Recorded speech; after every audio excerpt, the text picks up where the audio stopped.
Ils étaient quelques centaines samedi réunis devant le bureau de circonscription du premier ministre Justin Trudeau à Montréal. Je suis là pour les sans-voix, je suis leur voix. On est leur voix.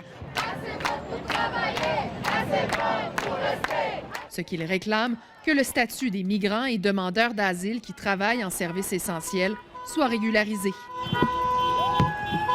Qu'on prenne cette mesure pour octroyer la résidence permanente à tous ces travailleurs essentiels qui font leur part. Ces personnes-là sont les plus disponibles à travailler.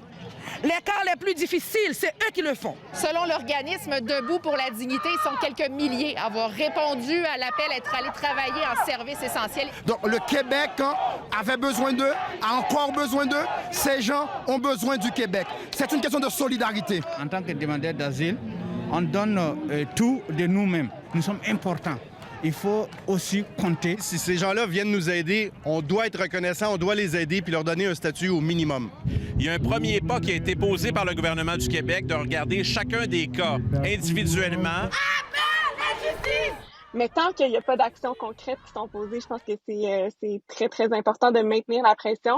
Lors du point de presse mardi, les demandeurs d'asile, non, ça prend un statut de citoyen pour s'inscrire. le premier ministre a indiqué que les demandeurs d'asile ne seraient pas admissibles au programme de formation de 3 mois pour devenir préposés aux bénéficiaires. Je trouve que c'est injuste. La moindre des choses, c'est de s'assurer que ces personnes qui ont choisi le Québec puissent être considérées. C'est d'une insensibilité insultante. Donc, elles étaient bonnes pour travailler dans des contextes exécrables, mais pour 21 $ de l'heure, 26 $ de l'heure, ils ne le méritent pas.